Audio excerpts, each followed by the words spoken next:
quiero hablarle de contrastes drásticos. Y puede ir buscando en su Biblia Romanos capítulo 5. Romanos capítulo 5. Sin embargo, quiero empezar leyéndole algo que en realidad no viene de la Biblia, sino de un profesor de Yale, que de hecho fue el decano de Ciencias Forestales y Estudios Ambientales de la Universidad de Yale, y su nombre es Gus Speth. Y este hombre dice lo siguiente. Dice: solía pensar que los principales problemas ambientales eran la pérdida de la biodiversidad, el colapso de ecosistemas y el cambio climático. Creía que con 30 años de buena ciencia podríamos atender a estos problemas, pero estaba equivocado. Los principales problemas ambientales son el egoísmo, la avaricia y la apatía. Y para lidiar con esto necesitamos una transformación cultural y espiritual. Y nosotros los científicos no sabemos cómo hacer eso. ¡Qué increíble! Escuche, una mente brillante de una de las universidades top, ¿verdad?, del mundo.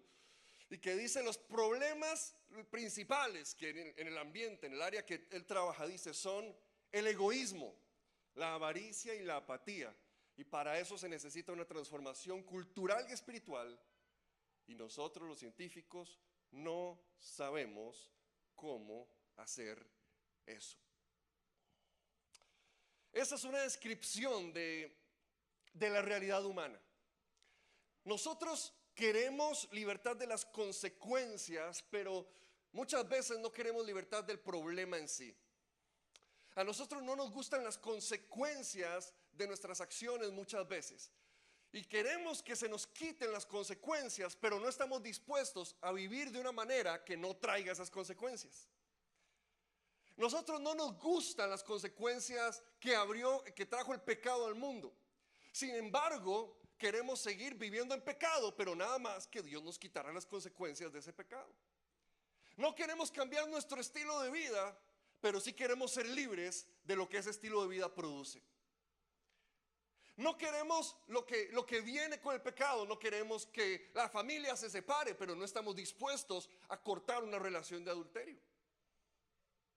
No queremos una enfermedad venérea, pero no estamos dispuestos a dejar de vivir una sexualidad desordenada. No queremos ser tachados como mentirosos, pero no dejamos de mentir. No queremos ir a la cárcel, pero no dejamos de robar. Qué raros que somos los seres humanos. Y cuando nosotros vemos el mundo y vemos los problemas que suceden en el mundo, no sé si usted se ha dado cuenta de esto, que es muy general y tal vez usted lo ha hecho, ¿verdad? Como yo confieso que en algún momento lo he hecho. Que uno dice, Dios, pero no vas a hacer algo, ¿verdad? Pero tantos problemas, tantas guerras, ¿verdad? Lo que veía este profesor, ¿verdad? El cambio climático y los problemas que están en los ambientes y la extinción de especies y todo eso. Y nosotros vemos guerras y vemos abuso infantil y vemos trata de personas y decimos, pero ¿qué pasa, Dios? ¿No vas a hacer algo? Y no nos damos cuenta que todas esas cosas son consecuencia de algo que se llama pecado. Y queremos que se nos quiten las consecuencias, pero no estamos dispuestos a dejar el problema que lo está provocando. Queremos ser libres de las consecuencias, pero no estamos dispuestos a vivir una vida distinta que traiga consecuencias distintas. Y Dios se dio cuenta de eso, Dios sabía eso desde mucho antes que ese profesor. Y por eso fue que Dios nos aclara en su palabra, en Romanos capítulo 5, el versículo 12, y vamos a seguir en esos brevemente como el pensamiento, el hilo de pensamiento que trae Pablo ahí en esos dos capítulos de Romanos. En Romanos 5:12 dice que por medio de un solo hombre el pecado entró al mundo. El problema es que por naturaleza somos pecadores. Que por naturaleza Nuestro ADN, ¿verdad? Es como que si trajera un gen que se inclina hacia el pecado. Por nacimiento hemos nacido de una descendencia contaminada por el pecado, de una descendencia mancillada por el pecado. Hemos venido arrastrando un problema muy grande. Y no importa lo lindos que seamos cuando nacemos, o somos chiquillos o lo que sea, todos venimos arrastrando esa realidad. Y poco a poco empieza a brotar en nosotros. Y poco a poco empieza a salir, ¿verdad? Una mentirilla por acá, un engaño por allá, un tratar de tapar una torta que me jalé. Y poco a poco venimos viviendo de esa forma y hasta lo cultivamos y hasta lo hacemos parte de verdad de nuestra vida. Y hasta nos sentimos bien cuando logramos hacer algo y que no se dieron cuenta los papás, ¿verdad? Hasta nos sentimos exitosos de que logramos decir una mentira y no nos descubrieron en ella. Y nos premiamos a nosotros mismos y decimos que qué cargas y que qué buenos. Vivimos un estilo de vida de pecado, aunque no nos gustan las consecuencias que produce el pecado. Y por eso Dios trae una solución. Y esa solución se presenta en la persona increíble y poderosa de Jesucristo. Dios sabía que había pasado algo con la naturaleza humana que necesitaba ser transformado, necesitaba ser cambiado. Y por eso en Romanos capítulo 5, versículo 19 dice que también entonces por la obediencia de uno solo, muchos serán constituidos justos. Aquí nos damos cuenta de que Jesús no solamente es nuestro sustituto, ¿verdad? No es solamente que Jesús tomó nuestro lugar en la cruz, sino que pasó algo increíble. Jesús no solamente nos sustituyó, sino que Jesús nos representó en esa cruz. Cuando Jesús estaba muriendo en esa cruz, nosotros, los hijos de Dios, estábamos muriendo con Él. Jesús no solamente nos sustituyó, sino que nos representó en lo que Él hizo. Él no solamente tomó nuestro lugar, sino que Él fue como que si nosotros hubiéramos ido a través de Él. Así por uno también, por la obediencia de uno, muchos seremos hechos justos. Y por la obediencia de ese uno, Jesús, usted y yo hemos sido declarados justos delante de Dios. ¿Cuántos le dan gloria al Señor?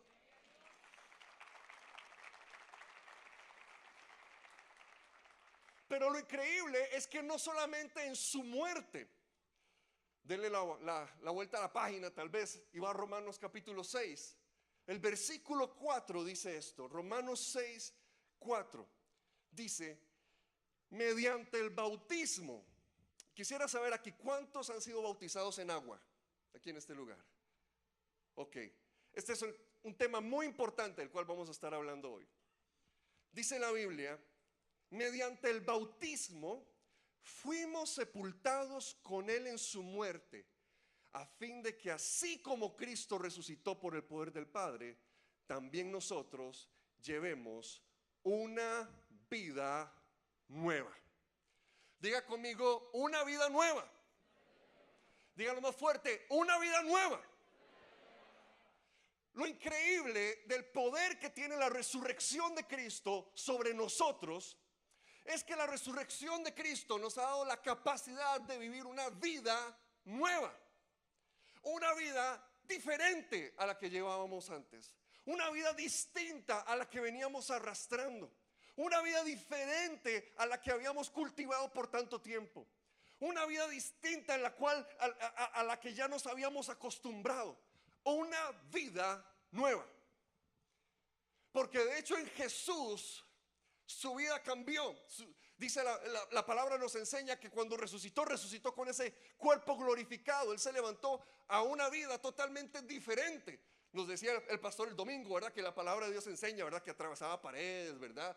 Y que era muy carga, ¿verdad? Tenía las cicatrices, ¿verdad? De las heridas y todo, pero era una naturaleza totalmente diferente a la que antes tenía, a la que tenía antes de morir. Él se levantó una nueva vida. Y como Él fue representándonos en esa cruz, No solamente cuando Él murió, nosotros también morimos a nuestros pecados, sino que cuando resucitó, nosotros también resucitamos a una nueva vida. El bautismo en agua es una de las cosas más importantes, de las decisiones más importantes que puede tomar un cristiano. Porque el bautismo en agua lo que representa es precisamente eso, no es que es algo mágico. Lo que hace es representar la decisión que hemos tomado en Cristo. Y lo que representa es que cuando bajamos al agua y somos sumergidos en el agua, hemos muerto a nuestros pecados. Y cuando nos levantamos del agua, hemos resucitado así como lo hizo Cristo. Es una representación física, un ejemplo físico de lo que ha sucedido en nosotros a nivel espiritual. Hemos muerto al mundo y resucitado para Dios. Hemos muerto al pecado y resucitado para la santidad y para ser justos delante de Dios. Hemos muerto a la naturaleza de Adán para resucitar en la naturaleza de Cristo Jesús. Eso es lo que representa cuando nosotros nos bautizamos. Y es algo tan importante en el Nuevo Testamento que cuando usted lee el Nuevo Testamento, usted se va a dar cuenta de algo. Todos los autores asumen que a la gente a la que le están escribiendo se bautizó. Todos los autores del Nuevo Testamento, cuando están escribiéndole una carta a una iglesia, todos asumen que ya fueron bautizados. Ellos no dicen, y cuando algún día ustedes se lleguen a bautizar, y cuando en algún momento estén bautizados, y si algún día logran llenar todos los requisitos para bautizarse. Todos los autores, cuando hablan del bautismo, dan por sentado que al que le están escribiendo se bautizó. Era algo tan importante, tan central para la vida de la iglesia. Y por eso es algo tan importante para los creyentes hoy en día también. Amén. Por eso en junio van a haber bautismos y usted puede ir a inscribirse ahora al centro de información. Porque la decisión de bautizarse es la decisión de hacer un acto público, de decir, yo decido morir a mi vida antigua y resucitar a una nueva vida en Dios. Es un anuncio al mundo, es un anuncio a su carne, es un anuncio al diablo mismo, de decirle, ya muero a su naturaleza, la naturaleza que me había corrompido por tanto tiempo, y me levanto para vivir una nueva naturaleza, una nueva vida en Cristo.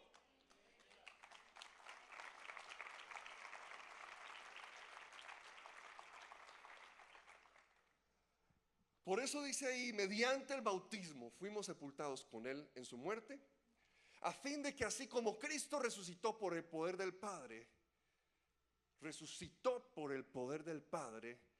también nosotros llevemos una vida nueva.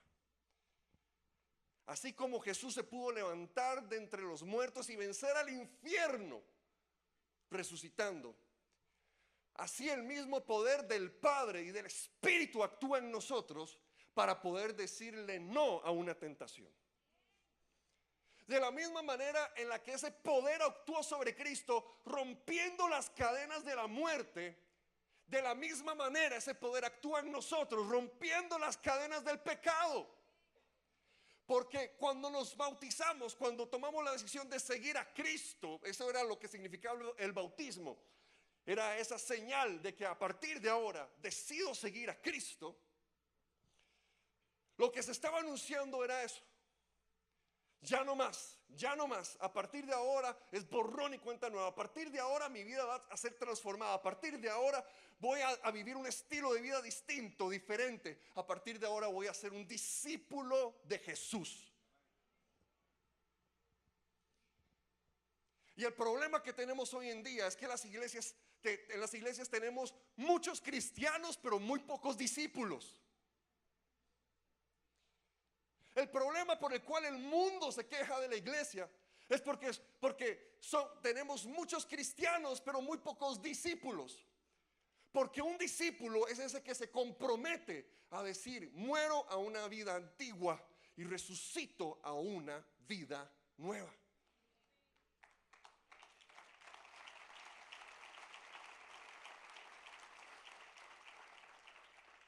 Y una vida nueva pareciera tan difícil, pareciera tan difícil de imaginar. Podrá haber una vida en la cual yo no esté atado a ese trago. Podrá haber una vida en la cual yo no esté atado a esa persona. Podrá haber una vida en la cual yo no esté atado a esa agresión. Podrá haber una vida diferente. Esa es la promesa que Jesús nos está haciendo. Así como el poder del Padre levantó a Cristo entre los muertos, así nosotros podemos ser levantados, resucitados a una nueva vida en Dios.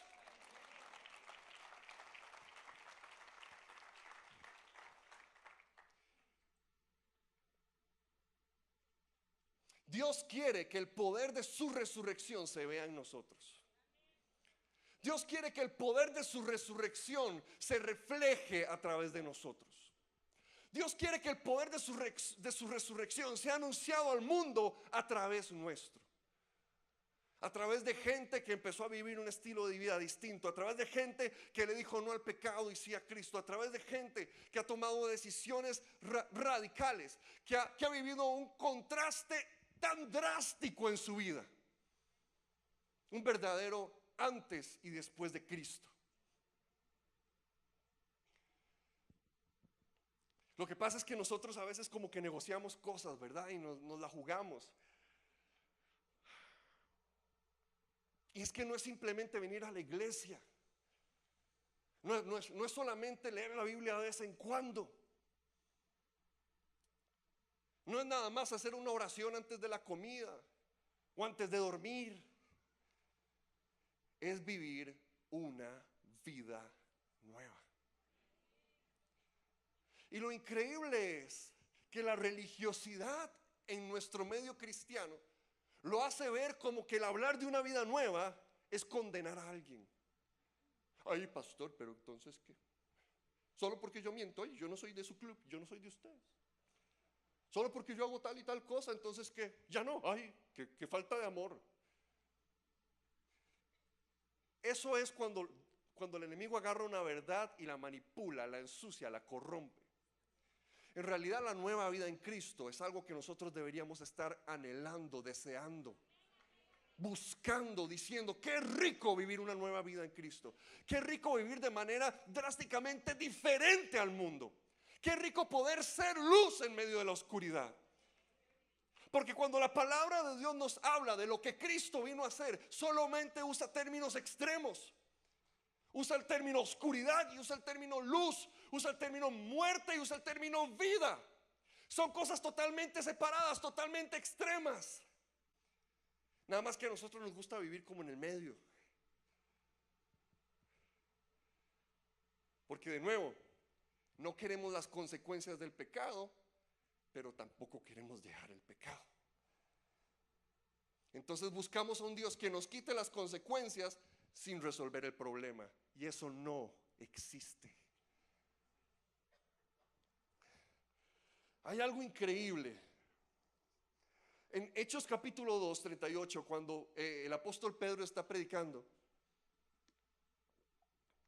y empieza a hacer el llamado después de ese sermón increíble que se echó en Hechos capítulo 2. Dice: arrepiéntanse y bautícense cada uno en el nombre de Jesucristo para perdón de sus pecados. Usted sabe que el bautismo no fue algo que ni que inventó Jesús ni que inventó Juan el Bautista. Era algo que ya se estaba dando en Israel. Era algo que ya se practicaba desde antes de que llegara Juan el Bautista. Lo que él vino fue a darle un significado distinto, un significado diferente. Pero ya se usaba para diferentes cosas, ¿verdad? Como el hecho de lavarse, ¿verdad? Los que transcribían la Biblia se lavaban, ¿verdad? Para poder estar limpios aún físicamente, a la hora de, como una representación, ¿verdad? De pureza espiritual a la hora de transcribir la palabra de Dios. Pero había un uso del bautismo que encontré sumamente interesante. Y es que dice un historiador que cuando un judío compraba a un esclavo gentil, ¿verdad? Alguien que no era judío, lo compraba como esclavo. Dice que una de las cosas que hacían los judíos era que lo bautizaban. ¿Y sabe qué era lo que hacían? Cuando lo traían para ser esclavo, dice, lo bautizaban en el nombre de la esclavitud. O sea, venía, le echaban el agua, ¿verdad? Lo bautizaban en el nombre de la esclavitud, porque a partir de ahora iba a vivir como esclavo, iba a trabajar como esclavo, iba a ganar como esclavo, iba a tener los derechos de un esclavo. Toda su vida iba a ser transformado en torno a aquel nombre en el cual había sido bautizado. De igual manera, cuando lo hacían libre, dice este historiador, que lo bautizaban en nombre de la libertad. Lo que significa que cuando era bautizado en el nombre de la libertad era que cuando salía del agua empezaba a tener los derechos de una persona libre, empezaba a tener las posibilidades de una persona libre, empezaba que podía vivir como una persona libre. Toda su vida era transformada por el nombre bajo el cual era bautizado. Y ahora viene Pedro y le está hablando a todos los judíos que están reunidos en el día de Pentecostés ahí delante de él, escuchando este sermón, y les dice estas palabras. Les dice: bautícense en el nombre de Jesús. Ahora el nombre de Jesús era el que iba a definir la vida de todos aquellos que iban a tomar la decisión de bautizarse en ese día.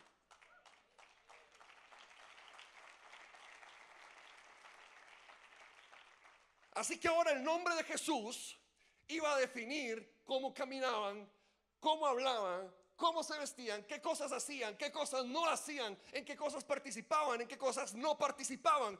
Porque el nombre bajo el cual estaban siendo bautizados marcaba toda su vida y transformaba todo su modo de vida.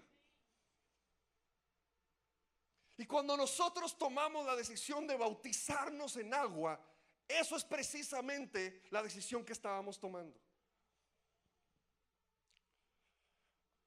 Cuando nosotros tomamos la decisión de ir delante de ese lugar, delante de todos los testigos que estaban ese día, de venir con un pastor y de ser bautizados, sumergirnos en el agua y salir siendo bautizados en el nombre del Padre, del Hijo y del Espíritu Santo, ese día estábamos tomando la decisión de que todo en nuestra vida iba a ser transformado, porque habíamos tomado una decisión que transformaba y tocaba todo en nuestra vida.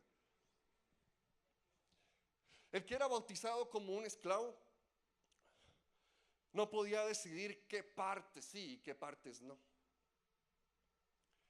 El que era bautizado como un esclavo no podía decir: bueno, sí está bien, bautíceme los pies pero no las manos, bautíceme la nariz pero no los ojos. Era bautizado completo porque toda su vida completa era tocada por esa decisión. Pero nosotros venimos a Jesús por partes. ¿Usted ha visto eso? Qué raro. Nosotros venimos a Jesús y no es como el bautismo, como que uno se sumerge, ¿verdad? Sino como cuando se va la luz y no hay agua caliente y uno tiene que ducharse. ¿Usted ha visto ese toque? No diga que no, ¿verdad? ¿A quién se le fue el agua hoy? Usted sabe el toque, el que le estoy hablando era que uno, ay padre, qué frío. ¿Verdad? Y eso que uno mete el dedo gordo y ya se le va el aire y ya uno empieza.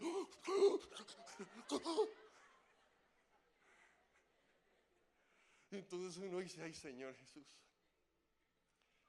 Entonces uno, no sé, como que agarra un poquito de agua y no se la calienta en la mano así un poquito. Y va solo para los lugares elementales, ¿verdad? Que cada cual sabrá, ¿verdad?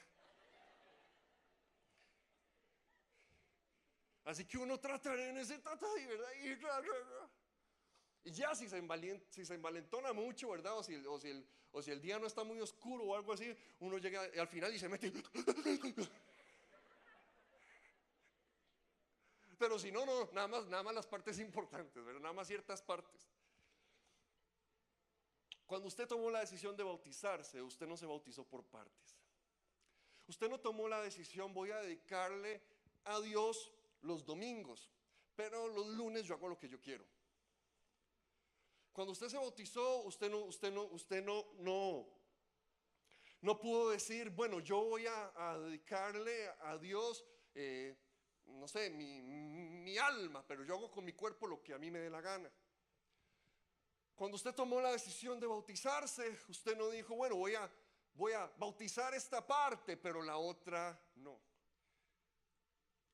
Porque el bautismo era ese reclamo completo de una vida entera a la muerte y a la resurrección, a una nueva vida.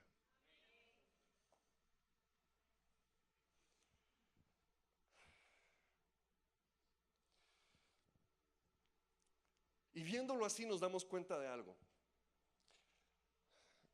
Hay gente que tiene la idea de que la santidad se trata de la perfección. Pero yo creo que la santidad, en realidad cuando la vemos en la Biblia, se trata de la dedicación. Cuando algo era santo, eso era dedicado a Dios. Eso existía para Dios. Varias cosas fueron declaradas santas en la Biblia. Y la razón por la que eran declarados santos eran porque iban a ser usados, dedicados para Dios. Yo sé que es difícil porque todos la pulseamos, porque la santidad no es nada fácil. Y hay momentos en los que uno dice, ay Dios, de verdad, yo no puedo dar un recreito hoy, una licencia hoy. Hay momentos en los que uno dice, ay Señor, pero el que peca y reta empata, aleluya. El que peca y reza, ¿verdad? Reta. El que peca y reza empata, dice tu palabra. No, no dice la palabra de Dios eso. Pero nosotros inventamos los versículos cuando nos gustan, ¿verdad? Lo metemos ahí.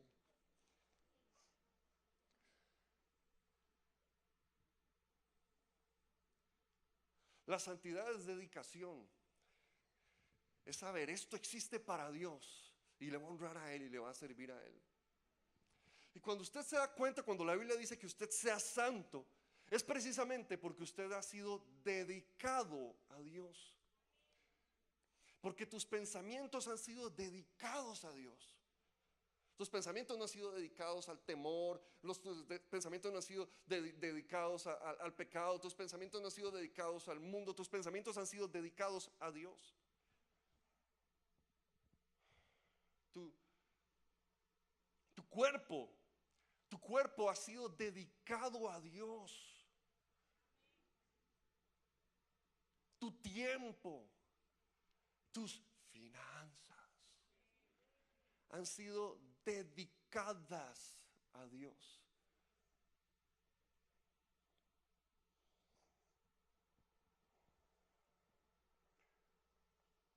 Y aprovecho y le meto este comercial, digamos, ya que dije la mala palabra.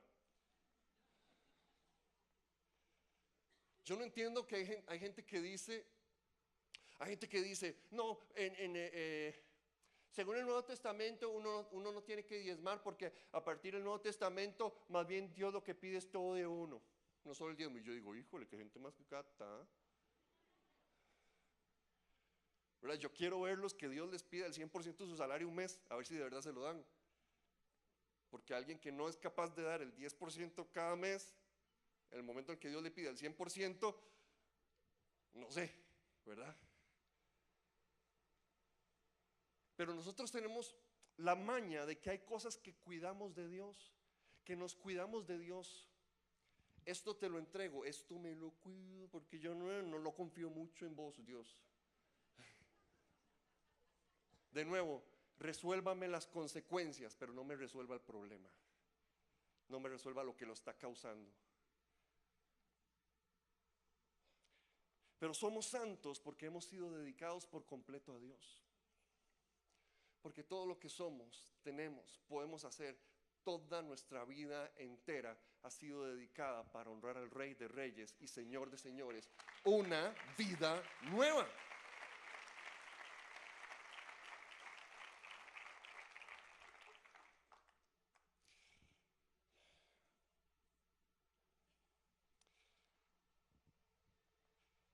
Hay una carta de un chavalo de el año 111 después de Cristo que se llama Plinio el Joven, ¿verdad? Las mamás embarazadas ya tienen ahí una buena opción. Y él era un gobernador y parte de su trabajo era cuestionar a cristianos, interrogarlos. Y dice, él está escribiendo a un amigo y dice: les he preguntado si son cristianos, y si lo admiten, repito la pregunta una segunda y una tercera vez, con la advertencia del castigo que les espera. Si persisten, ordeno que sean llevados para su ejecución. Por cuanto cualquiera que sea la naturaleza de su admisión, estoy convencido de que su terquedad y obstinación inconmovible no debe quedar sin castigo. ¿Qué diablo más cochino? También declararon que la suma de su culpa o error no es más que esto: se habían reunido en forma regular antes del amanecer, en un día fijado, para cantar versos en forma alternada entre sí en honor a Cristo como a un Dios. Y también se habían comprometido con juramento, no con fines delictivos, sino para abstenerse del hurto, del robo, del adulterio. Esto me llevó a determinar que era más que necesario extraer la verdad mediante tortura a dos esclavas a las que llamaban diaconisas. No encontré más que un tipo degenerado de culto llevado hasta la extravagancia. Y le robo esas palabras a este hombre. Y quisiera decir que Dios nos ha llamado a ser extravagantemente rendidos a Él. Dios ha llamado a sus hijos a rendirse extravagantemente a Él.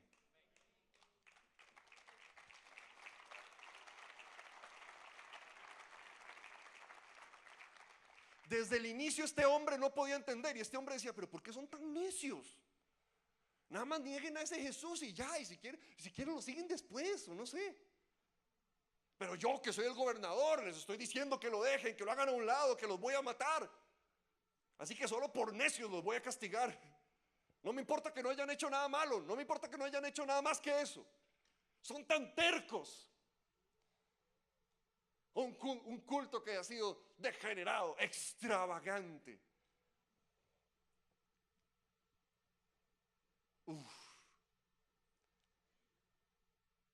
Nos da miedo que el mundo piense que somos extravagantes en nuestra relación con Dios. Porque si algo queremos es ser normales, ¿verdad que sí? Es feo ser diferente. El mundo nos ha enseñado que es feo ser diferente. Nosotros queremos ser normales. Pero qué increíble la fe de estos mártires, de esas diaconisas anónimas que conoceremos en el cielo, como parte de esa nube de testigos, que le regaron las bilis a ese señor ese día,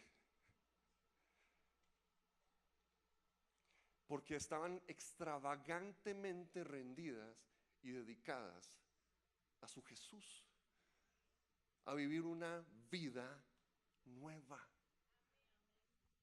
Colosenses nos habla de cómo se ve esta vida nueva. Dice Colosenses 3.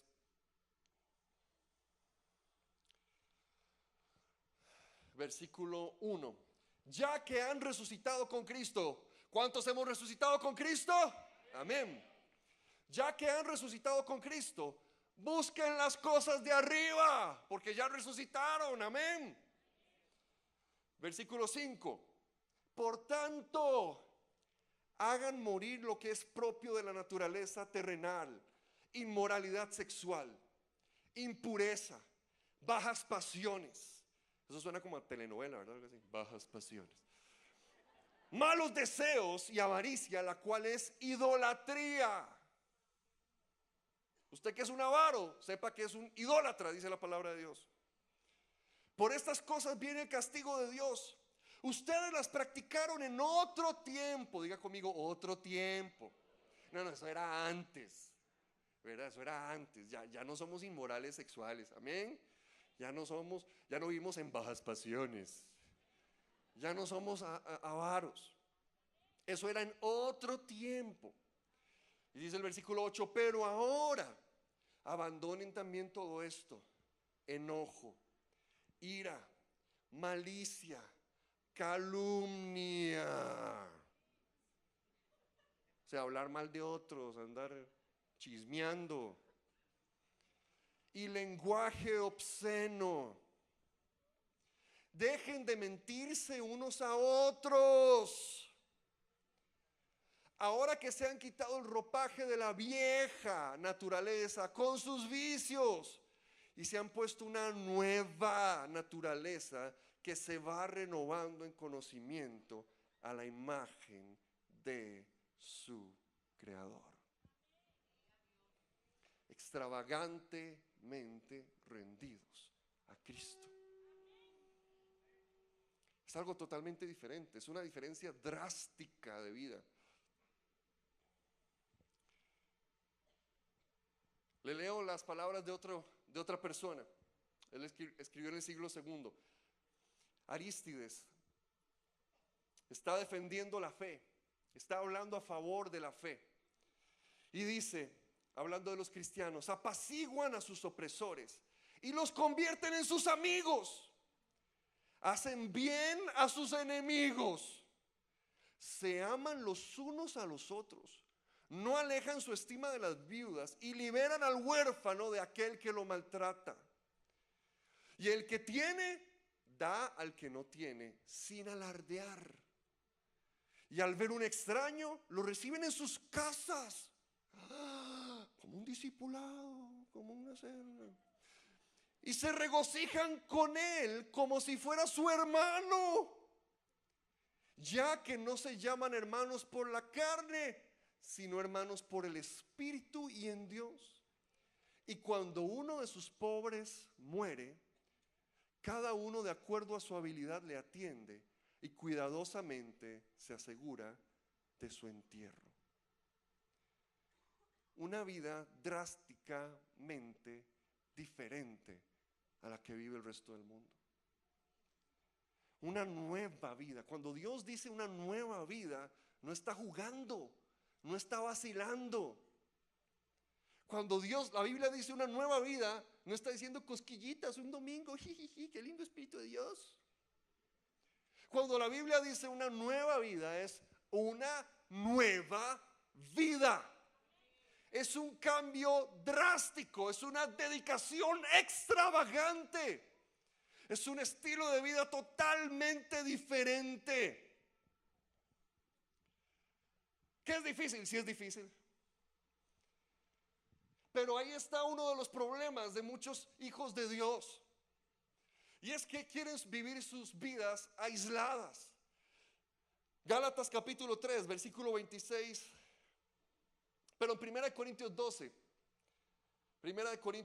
13, está hablando del bautismo en el Espíritu, pero en realidad cuando usted lee la Biblia está íntimamente relacionado con el bautismo en agua. Ambos van muy de la mano siempre en la Biblia. Y dice 1 Corintios 12, 13. Todos fuimos bautizados por un solo Espíritu para constituir un solo cuerpo. Diga conmigo, un solo Espíritu, un solo cuerpo. Un solo Espíritu, un solo cuerpo. Ahora sí, Gálatas 3, 26.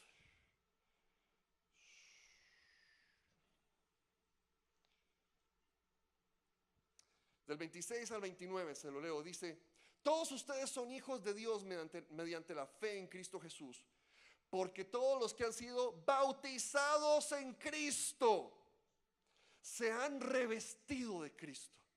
Ya no es judío ni griego, ni esclavo ni libre, hombre ni mujer, sino que todos ustedes son uno solo en Cristo Jesús.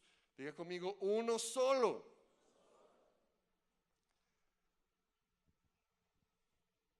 Hace como 100 años había un evangelista que se llamaba Charles Fuller, y él, uno de los términos que empezó a usar fue el término salvador personal.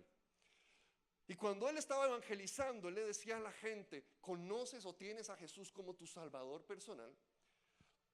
Esa frase en realidad no es mala, pero digamos no había sido usada de esa forma antes. Y entonces él tenía programas de radio, hacía campañas evangelísticas, ¿verdad? Traía gente a los pies de Jesús y siempre les hablaba de eso, les presentaba un Jesús que podía ser personal. Excelente, buenísimo. Pero yo he visto a una generación que es tan egocéntrica, que ha convertido algo tan bueno como esa frase, un salvador personal, y lo ha pervertido en algo horrible. Y ahora, hoy en día, el hecho de que Jesús sea mi salvador personal se usa para decir, usted no se meta con mi vida, yo hago con mi vida lo que a mí me da la gana. Mi relación con Dios es entre Dios y yo. ¿A usted qué le importa? Es mi vida personal, usted no tiene por qué meterse en mi espacio. Y en lugar de estar hablando de una relación cercana con Jesús, es una relación lejana de otros cristianos. El término que empezó para hablar de una relación linda con Jesús, cercana con Él, la pervirtieron para hablar ahora de una relación que me aísla de otros cristianos.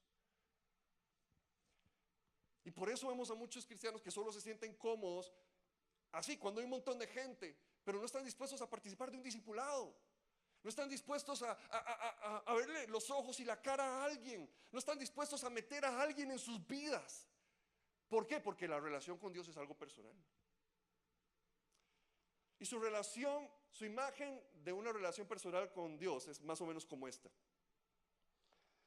En Efesios 4:15 dice que ha sido puesto Jesús como la cabeza de la iglesia.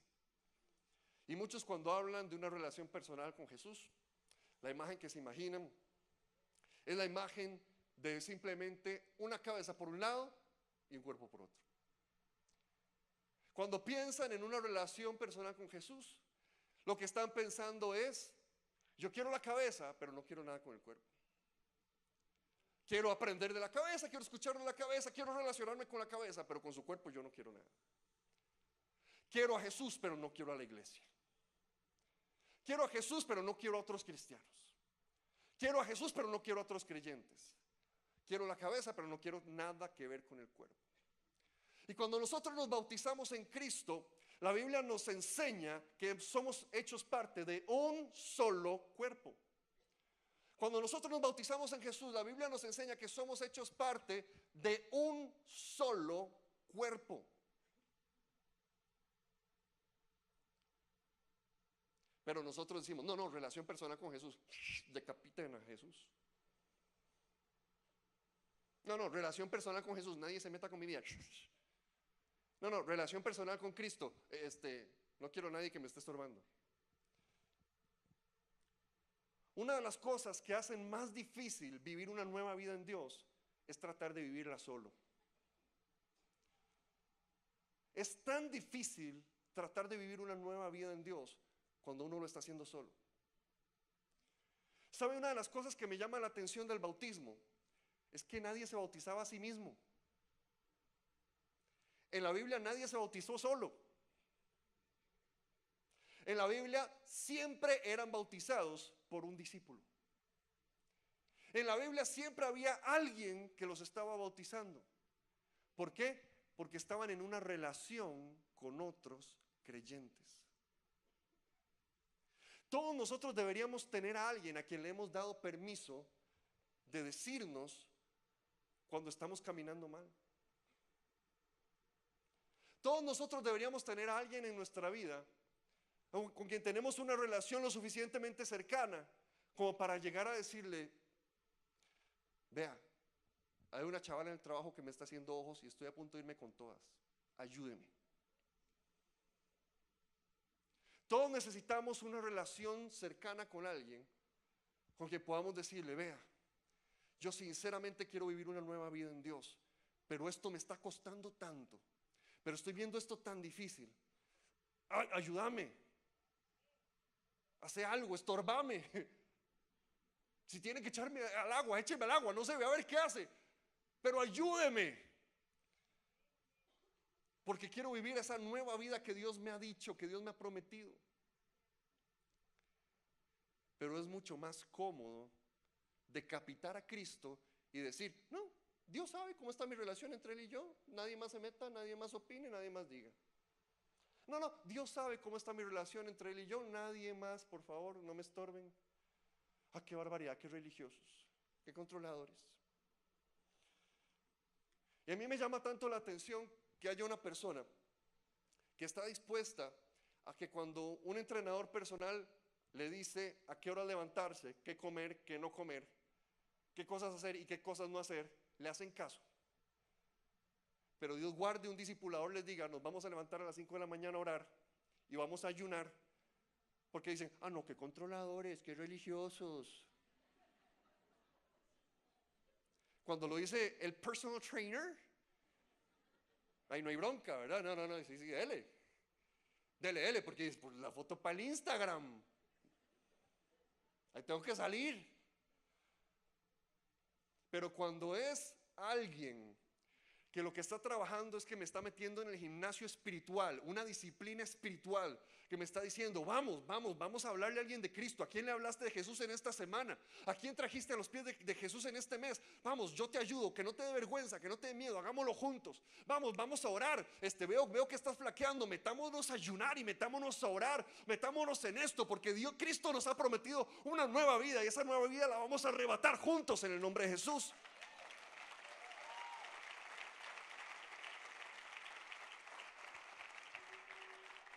Ese es el poder de la resurrección. Pero nosotros queremos el poder de la resurrección, donde es nada más pase adelante, me ponen las manos encima, ¿verdad? Me echa un aceitillo, yo no sé qué, una agua bendita, no sé ni qué será eso. Y ya voy, el poder de la resurrección. El poder de la resurrección es que el que antes mentía deje de mentir, que el que antes robaba deje de robar, que el que antes adulteraba deje de adulterar. Ese es el poder de la resurrección. Una nueva vida.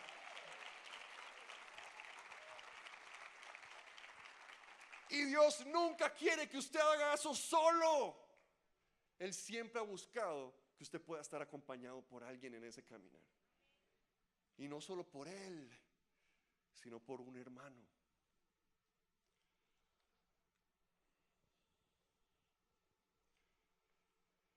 Me llama tanto la atención cuando Jesús nos enseñó a orar, ¿verdad? Que Él dijo, cuando oren, digan esto, digan Padre nuestro. ¿Sabe por qué me llama tanto la atención? Porque si es una relación personal, Padre, ¿qué hay más personal que eso?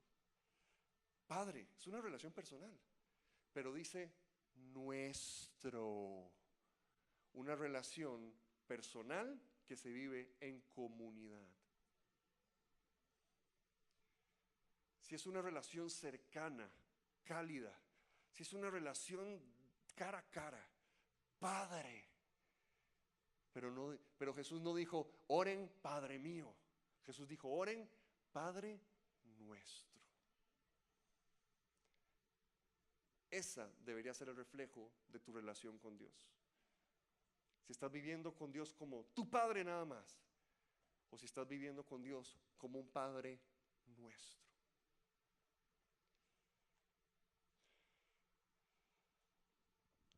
Me gustó tanto en Hebreos capítulo 13, cuando está casi cerrando el autor y viene hablando de la nube de testigos, ¿verdad? Le dedica casi, un capítulo entero, ¿verdad? Y después viene hablando y mencionando lo de la nube de testigos en Hebreos 12. Y en Hebreos capítulo 13, cuando va a cerrar, dice, el Dios que da la paz levantó de entre los muertos al gran pastor de las ovejas, a nuestro Señor Jesús, por la sangre del pacto eterno, que Él los capacite en todo lo bueno para hacer su voluntad, y que por medio de Jesucristo Dios cumpla en nosotros lo que le agrada. A Él sea la gloria por los siglos de los siglos. Amén.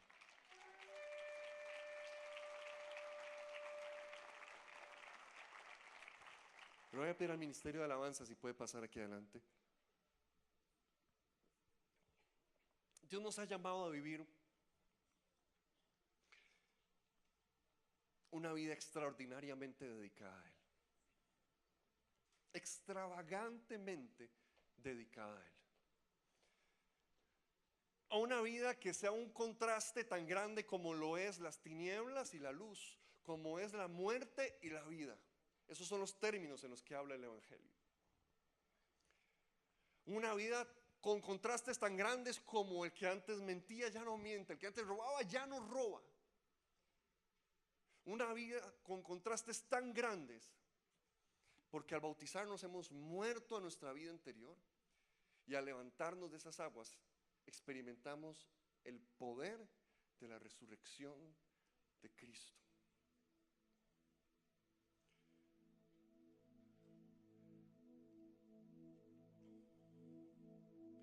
yo sé que hay mucha gente que lo que está, que puede decirme, sí, pero yo quiero un milagro de sanidad, sí, pero yo quiero un milagro de provisión.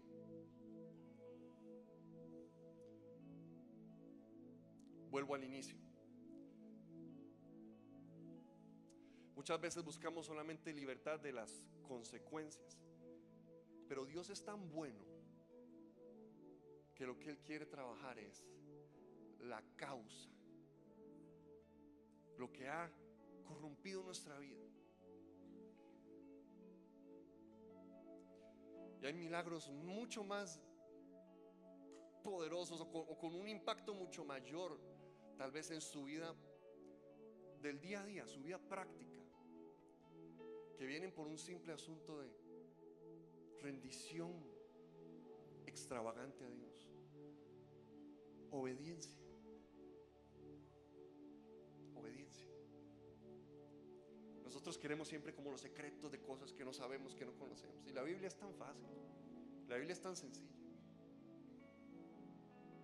Vivan así, no vivan así. Hagan esto, aléjense de aquello. Y eso, ahí se ve el poder de la resurrección. Ahí se ve el poder de la resurrección. Pongámonos de pie porque esta noche dediquemos nuestra vida una vez más a Dios. Yo quisiera abrir el altar a cualquier persona que en esta noche quiera pasar a dedicar su vida a Dios.